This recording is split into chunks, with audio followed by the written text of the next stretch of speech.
Good afternoon, all of you. Welcome back to the online sessions on MCC, Mobile Cellular Communications. Now, in the previous class, we have just dealt with the basics of the architecture or structure of the cellular mobile. And what we discussed as this is going to be the basic structure of the 2G, 2G, 2G technology or 2G cellular structure or a cellular mobile structure. So this is going to be basically a cellular system structure, right, using which we normally going to explain the basic concepts like frequency reuse and handoff process. Now what is frequency reuse? The frequency is nothing but allocation of the same set of channels to different clusters is known as simply going to be known as a frequency reuse. So here we have just designated the cells. So all these cells are going to be of say hexagonal shape. Okay, now every cell is named with different names, say cell A, B, C, D, E, F, G.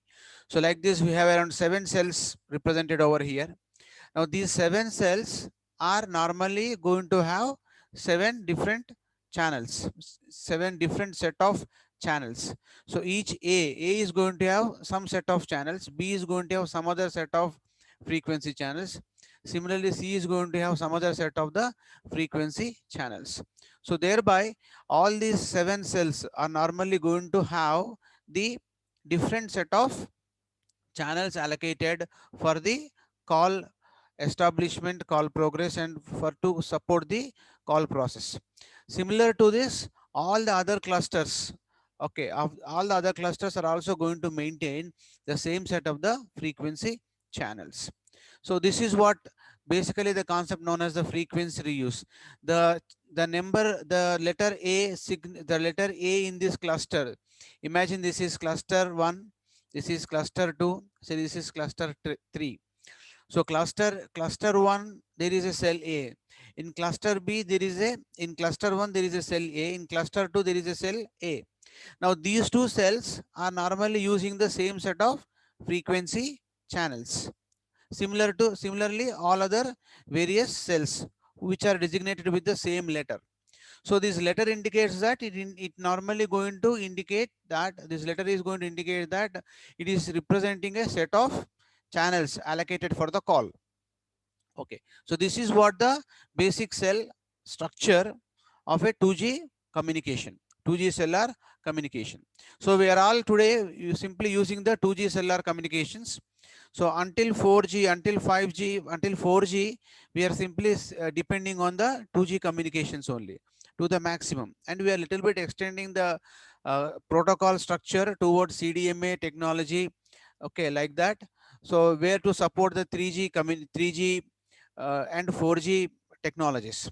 Okay, so but as of now in the syllabus, what we have is 2G communications, that is GSM mobile communications. So GSM is normally going to support 2G communications. So 2G communication is going to support this kind of a cellular structure. This kind of a cellular structure.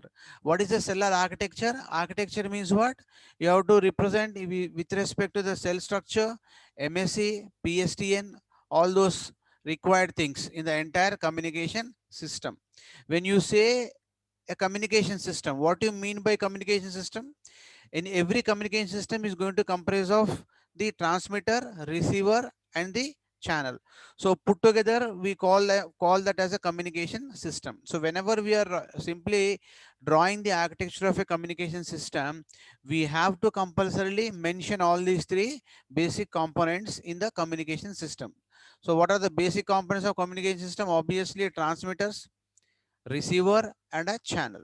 So imagine that if all these clusters are going to act like transmitters and say imagine they are acting like a transmitters, you should draw similar kind of a structure in the other side as a receiver. And intermediary, what is that you're going to have? All these are known as A, B, C, D are known as the base stations. Now all these base stations will be internally connected to a MSC. MSC is connected to the PSTN. PSTN is once again connected to the MSC, and MSC is connected to its own base stations. So that is that entire thing is going to be known as the architecture, 2G cellular architecture. So what about this? No, this is nothing but a cellular structure. So in the exam, he may be asking a question, describe cellular structure. When he says describe cellular structure, you have to draw this cellular structure and just simply explain the working of this particular cellular structure, and just mention about the importance of the what is that frequency reuse and the handoff process. So these two are the very, very important concepts in the cellular mobile communications, right? So in the last class, we discussed up to here. Now we just go ahead, proceed further in terms of doing some problems. So for doing problems, we need to have the formulas. We need to get the equations. So let us first of all, you should know the system capacity. What is the capacity of a system? We're going to have some problems on finding out the capacity of the system. So what is the meaning of capacity of a system? Capacity of a system is nothing but supporting the number of calls, supporting the number of cellular systems in the cellular architecture or a cellular structure is known as the capacity of the system. So if the capacity is going to be more, it is going to support more number of cellular mobiles to be in the network. If the capacity is less, it is going to support very less number of mobile stations in the system. Now we will be using interchangeably mobile station, mobile unit, cellular mobile, mobile phone. All these means the same for us. Okay, so it is all just the synonyms in the 2G communications. Okay, now let us start going towards deriving the equation for system capacity. So system capacity can be derived, can be represented by C. So before we getting into C, let us try to designate with the concept. We already discussed about a concept. What is the concept that we discussed? That every cellular mobile is normally going to allocate some number of channels. See here, all these cells are normally going to get allocated with the channels. So let us say there are going to be total of S number of duplex channels. Now this S number of total duplex channels allocated for the entire cellular structure is once again subdivided based on what? Based on the group of the channels allocated to each cell. So cell A is going to have some group of channels. Cell B is going to have some group of channels. So cell C is going to have some group of channels. Like that up to cell G in the figure shown above. Up to cell G. So this is the figure above we have shown. So that means every cell is normally going to get assigned with a group of channels. So those group of channels are designated by some K. So the group of channels allocated to each cell is nothing but is designated by say K channels. And the total number of cells in the cellular structure is going to be say N. So therefore what we can have now, the total number of available channels can be written as equal to how many channels, how many frequency channels are available altogether in the system of a cluster. Say A, B, C, D, E, F, G up to G. There are 7 channels we have, there are 7 cells we have allocated. So when you represent something in hexagon, it is known as a channel. It is known as a cell, not a channel. Channel is nothing but frequency band is known as a channel. Whereas cell is nothing but cell is going to use the number of channels. Cell is a physical thing. Cell is a physical base station, whereas channel is a virtual virtual thing which is normally going to comprising of the frequency bands for communicating between one mobile to the base station or one mobile to another mobile. Okay, so thus S total channels are divided among N total cells where each cell is allocated K channels. So put together what we can have is the total number of available channels S can be written as equal to simply K into N. What about K? K is nothing but the group of channels allocated to each and every cell is known as K channels. Say, for example, cell A is going to have a group of channels K. Cell B is going to have a group of channels K. That means all the cells are normally going to get assigned with the same set of different channels. So that is what K channels. Okay, for us, say for example, say cell A is using 10 channels. Cell B, cell C, cell G up to cell G are all using the 10 channels. So that is what we mean to say by giving this one. The total number of cells is nothing but equal to N in the entire structure. So in the entire structure, if you see, This is the entire structure we have. This is the entire cellular structure. In this entire cellular structure, how many total cells are there? We are having 7 into 3, that is 21 cells are there. So 21 cells into 10, that is 210. That means the total available channels we can write as S is equal to 210, whereas K is equal to 10, N is nothing but equal to number of cells which are there in the cellular structure for us. So thereby we can just simply figure out what is the value for the total number of available channels in the cellular structure. Now group of cells is simply called as a cluster.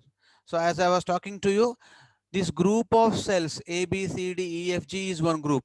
Similarly, A, B, C, D, E, F, G is there. That means the same set of cells are simply getting repeated here. The same set is getting repeated here. Means what? It is known as a cluster. So group of cells is simply known as a cluster for us. So the group of cells is called as a cluster for us. The n cells collectively form a cluster. That means in order to form a cluster, you have to use more than compulsorily one cell. So n is always going to be greater than 1, obviously. So therefore, n cells collectively going to form a cluster. Cluster means group of cells for us. Right. Now, if the cluster is replicated m times, see in this above example, this cluster is replicated 3 times. So m value is nothing but equal to 3.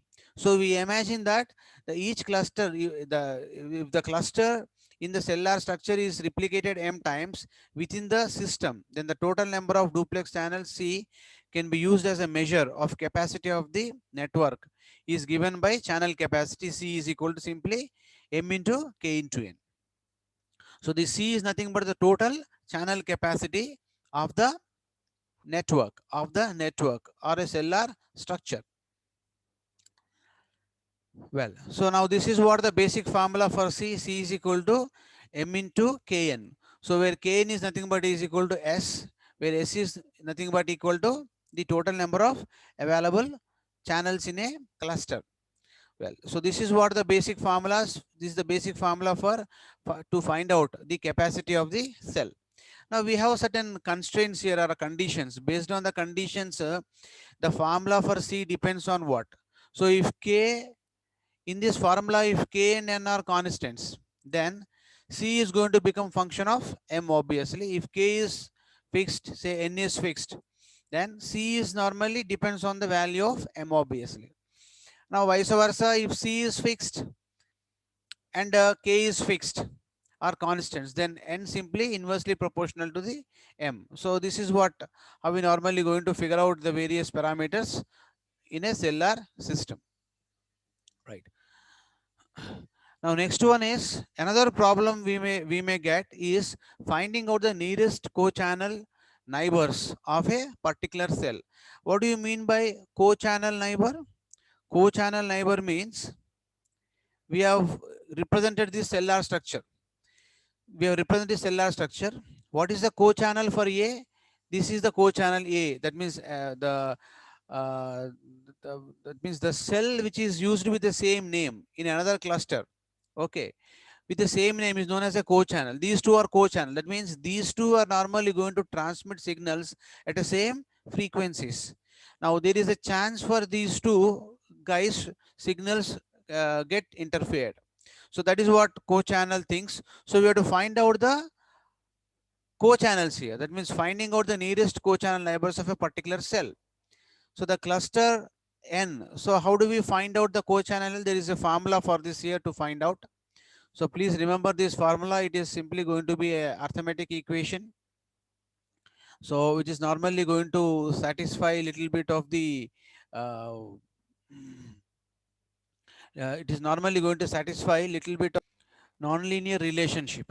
So the cluster size n can only have values which satisfy the nonlinear kind of an equation here, where n is equal to I square plus ij plus j, where I and j are the non-negative integers we can have.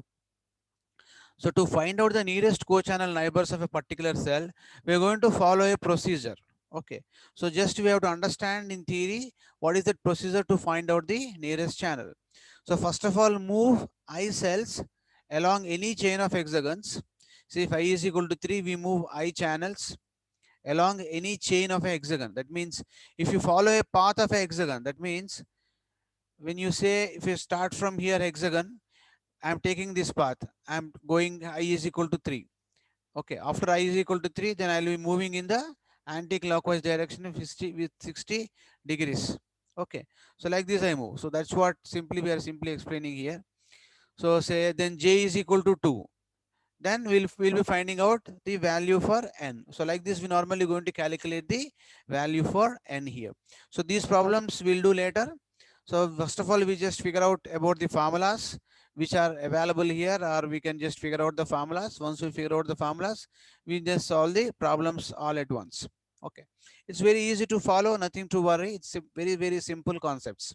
Okay, now next concept we have dealt is going to be the handoff process. What is basically handoff process? Handoff process is normally going to get involved when the mobile unit is going to cross, when the mobile unit is going to cross the region of its cell to another cell. That means the set of channels allocated for A are different with the set of channels allocated for B. So until this mobile unit is working in the purview of this particular cell, it is using some set of frequency channels. That means this mobile unit is simply getting tuned to the set of frequencies. Now once this mobile unit will be going into the region of B, cell B, region of base station B, then what will happen now? Now the mobile unit which was using the earlier, which was using the another set of frequency bands, now it should simply get switched itself to the some other set of frequency bands, because cell B is using a different frequency channels to have a call, right? So now the problem here is, once the frequency channels are going to get swapped or going to get changed, then what will happen? There is going to be an interruption to the call. So we have to avoid that interruption to the call. The user should feel that his call is totally continuous. So he should not feel that call got disconnected and once again he got connection to the recipient and he is talking. So he should get a feel that continuously he is simply talking without any disruption in the call. So to have that particular feel to the mobile user, we normally incorporate a process called handoff process. So that is what handoff process we discussed in the last class. So the process of switching over of frequencies from one cell to another cell is known as basically handoff process. Now handoff process, there are two types of handoff process: prioritizing handoff and non-prioritizing handoff schemes. Now let us look into this. First of all, prioritizing the handoffs.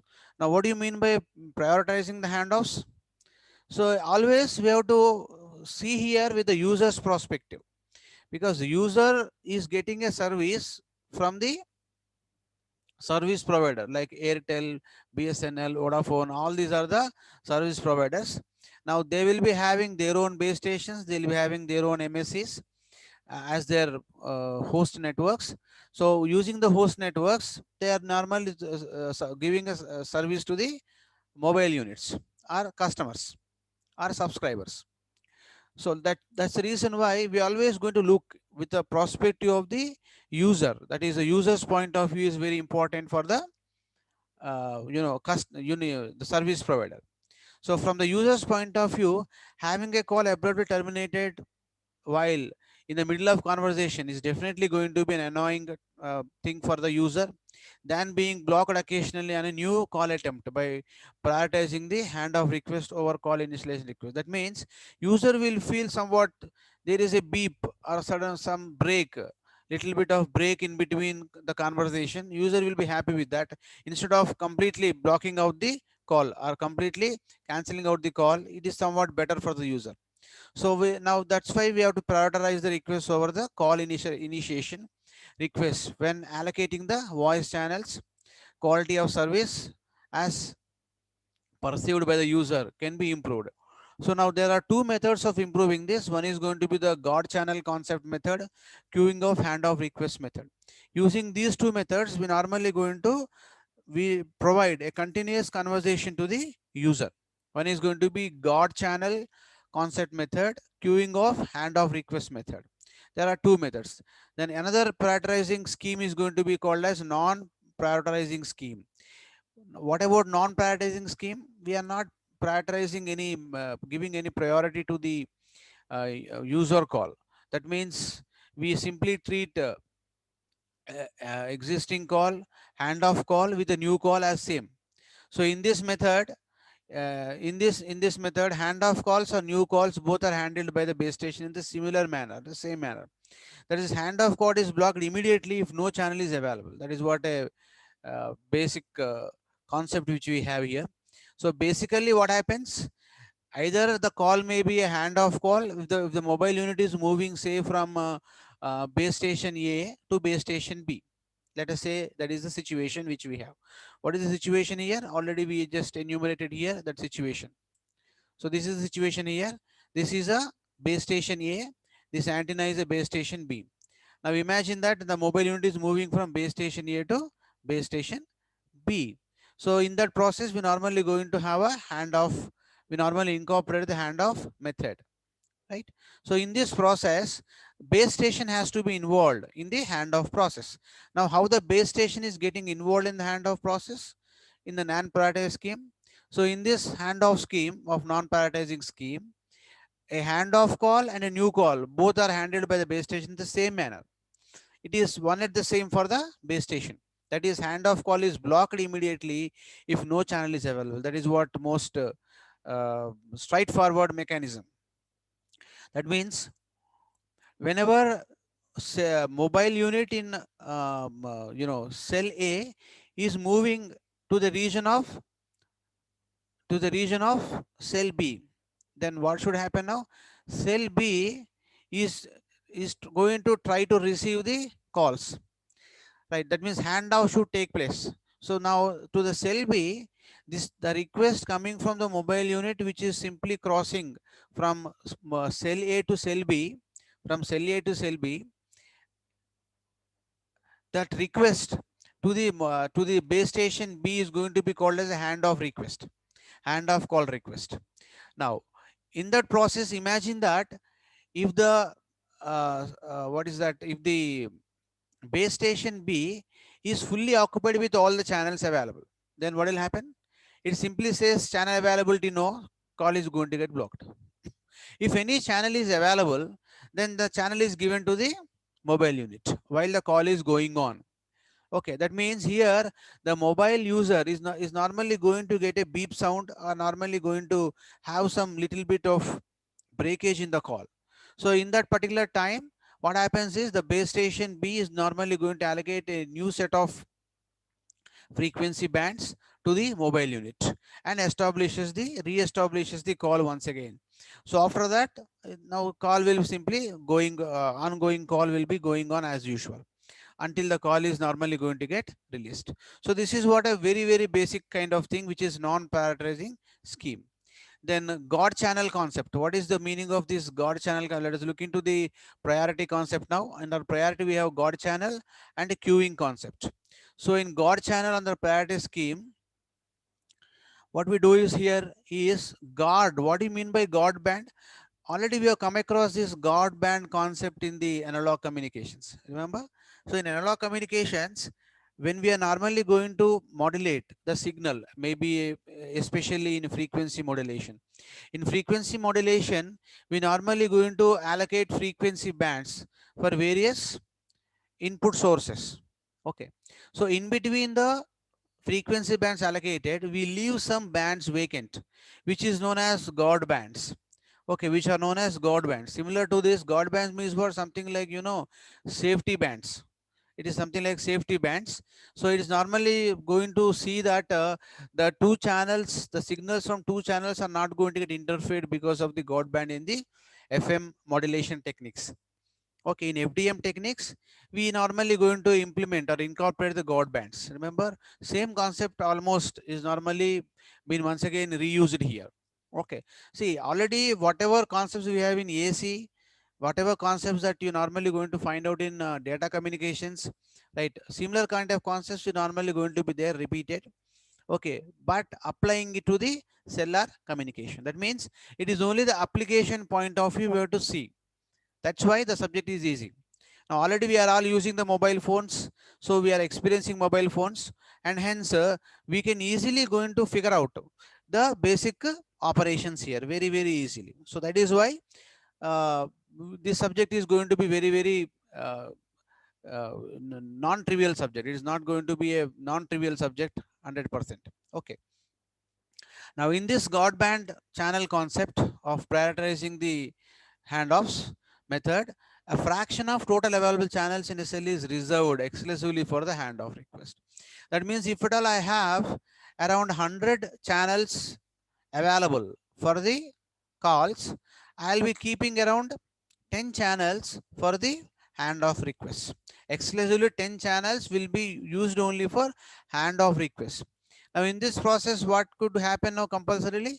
If 10 people can come simultaneously, this base station can provide handoff service to all these 10 different mobile users. If more than 10 users comes in the region of the base station, then handoff definitely could not be provided in this particular God band kind of a process. Okay, in the non-priority, what is the scenario? There is no distinction between what is this handoff signal or a new signal. New call, handoff call, no distinction in the non-priority scheme. So 100 channels will be there.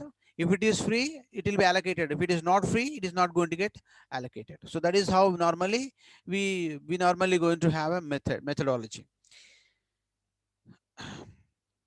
Now there will be one disadvantage here for pre-allocating the channels for God band. What are the disadvantage? It's simply going to reduce the total carrier traffic, as fewer channels will be allocated to the new calls. Now, new calls are very important. New calls has to be very important. Whenever somebody makes a call, the call has to be connected immediately. So that means if a call is connected immediately means what? The customer is will be happy for his for his call connectivity. Okay. So therefore, because of this God bands concept, what will happen? Some of the bands got reserved. We are not going to use. We means the base station is not going to use. Therefore, it is normally going to reduce the carrier traffic. What do you mean by carrier traffic? It is the frequency band traffic is going to be really less. So channel is going to be in this process, in the entire scenario, above scenario, what is that we have? We have a normal thing, we have a reserved thing. So in the normal thing, no distinction for handoff call or normal call. Whereas in reserved, handoff calls have got a distinction, have got a reservation here. Okay, right. Now in this particular process, in this God band process, what is the sequence of operations which is normally going to get performed? So we normally explain the operations by using the flow chart, because flow chart is normally going to comprising of the decision making blocks also. So we have to make a decision based on the constraints or conditions. So let us suppose if the call to a particular base station is a handoff call, then if channel is available, fantastic. Yes, channel is available. Channel is going to get assigned to the new mobile unit. If channel is not available in the handoff process, because some channels are reserved now. Now here reserved channels, if channel is available, fine, it will be giving. If channels are not available, then it goes to the reserved channel available. It checks for reserved channel. Any reserved channels are really available or not. That means, say for example, the cell B is having 100 channels. Cell B is having 100 channels. Presently, cell B is using around 25 channels. So while cell B is using 25 channels, while cell B is using 25 channels, all 75 are simply vacant. So these 75 channels can be simply utilized by the handoff call. Now here the problem is going to be the call is going to get blocked if the channel is not available in the reserved channel. That means if 100 channels are available to in a base station for a particular call, among 100, then say for example 25 channels are being used presently and 75 are simply remained. So since 75 are simply remained, any one channel will be allocated to the handoff call by this particular process. Now let us suppose Out of 100 channels, say 90 channels are preoccupied. Calls are going on in say cell B. Then there are no channels available. Then the control goes to the reserved channel availability. There are 10 channels available. So since reserved channels are available, those among those 10 channels, one channel is allocated to the handoff call. Thereby, it is normally going to process this particular handoff call without any interference or without any disruption in the call. Now, unfortunately, what happens here? If all 10 channels reserved for the handoff are really engaged, then what will happen? There are no channels for to allocate. Immediately the call is simply going to get blocked. They won't be putting into queue and all. This simply call is going to get blocked. Is going to get a disconnecting call. Okay. So this is what the basic process that we normally going to have in the case of the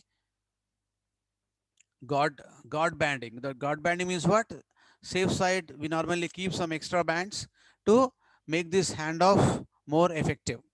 But at the same time, it is going to reduce the channel capacity because some of the channels are totally reserved for the handoff calls only. Therefore, the channel capacity will be little bit reduced in this particular case. Now, next one is queue prioritizing scheme. Queue means what? We know what is a queue. What is queue? First in, first out is nothing but a queue. What is stack? First in, last out is going to be known as a stack. Okay. So, similar kind of a queue mechanism or queue method is normally going to get incorporated here. So, queuing of handoff is possible because of the fact that there is a finite time gap. Now, why the queuing is coming into picture? Queuing will be coming into picture as we discussed in the earlier class.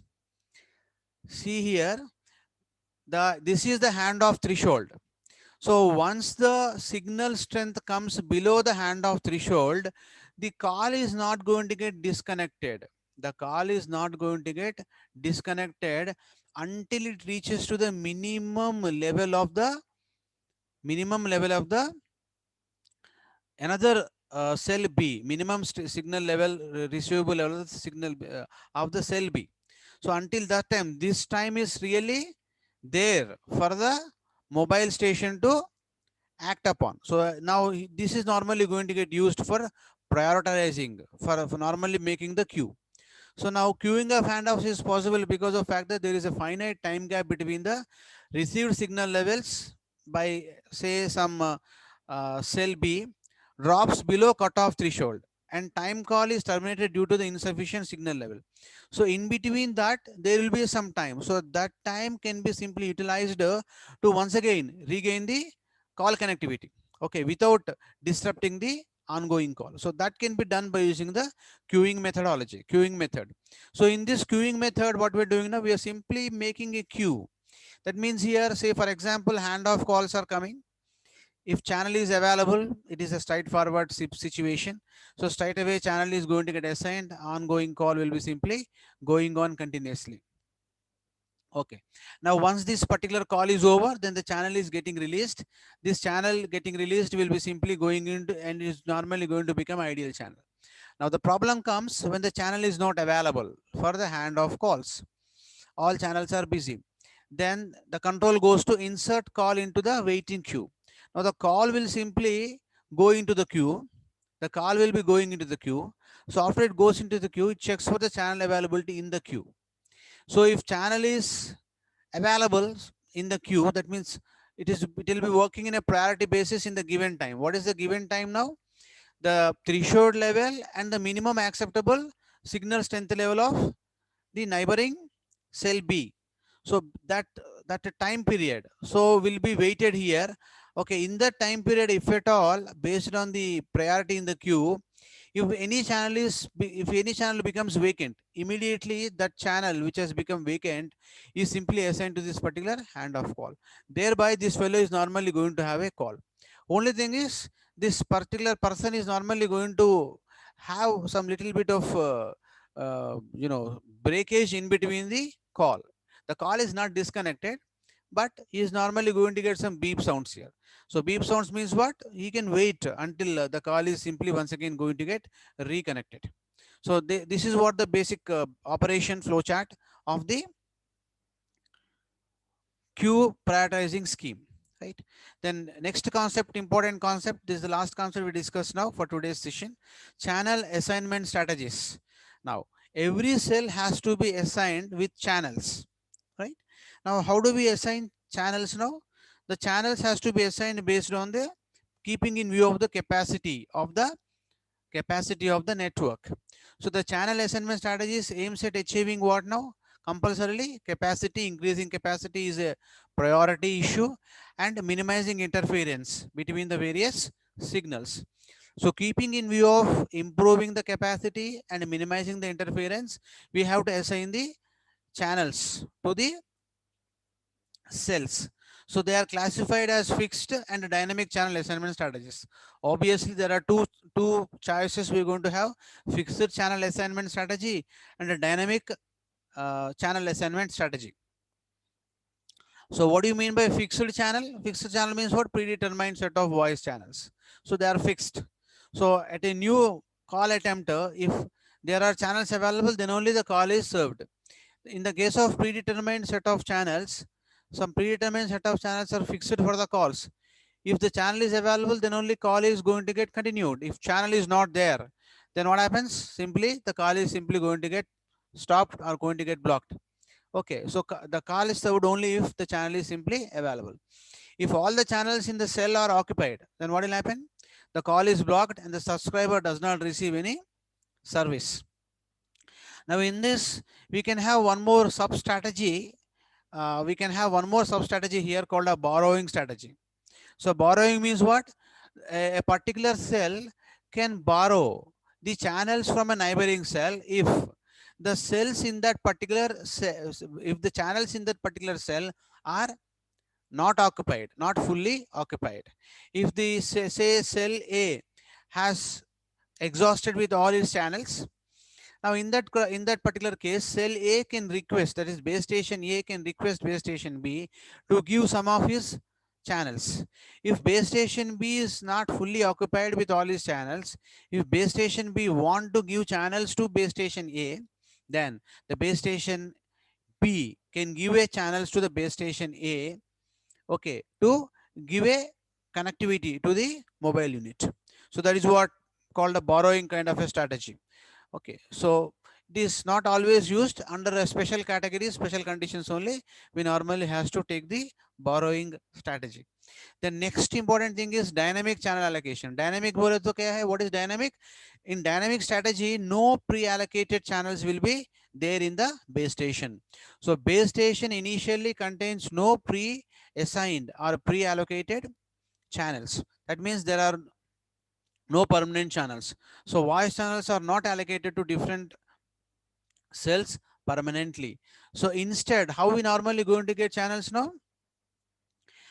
Every time whenever a call request will come to the base station, that is BS, the base station will request channel from the MSC. So MSC is going to give channels to the base station from this particular thing. It is normally going to allocate the call setup. Now, so this is what the thing which we normally do in the dynamic channel allocation type of the strategy.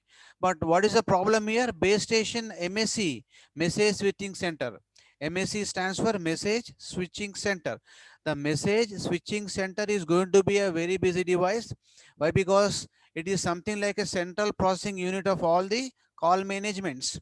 So apart from this, it has to the look after giving a channel to a base station. The load imposed on the MSC is going to be definitely very high. That is what one of the drawback which we can see immediately.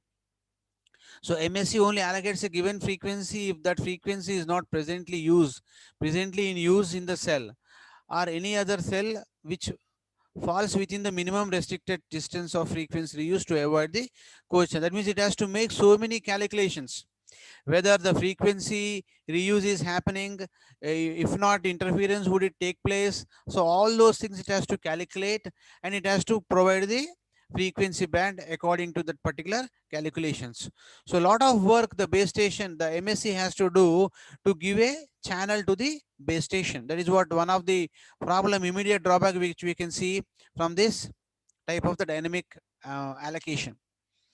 The next problem is going to be dynamic allocation assignment strategy requires MSC to collect. Now, to do that, what the MSC has to do, it has to collect the real-time data on channel occupancy. Real-time means what?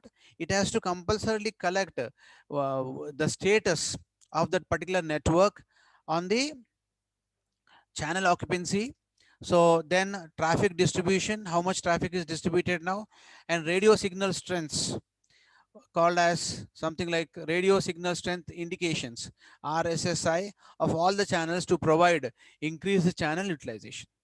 So that means it has to look after many things here. Signal strength it has to indicate, it has to look after real time data on channel occupancy, it has to indicate, it has to look after about the traffic distribution also. So then and then only the MSC can able to provide channel to the base station.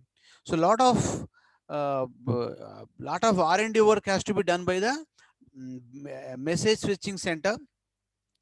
So then only the channel will be given to the base station. So that means the time of allocation of the time of establishing the call is going to be bit more than the time of allocation for a call in the other case. So this is what we normally going to have here.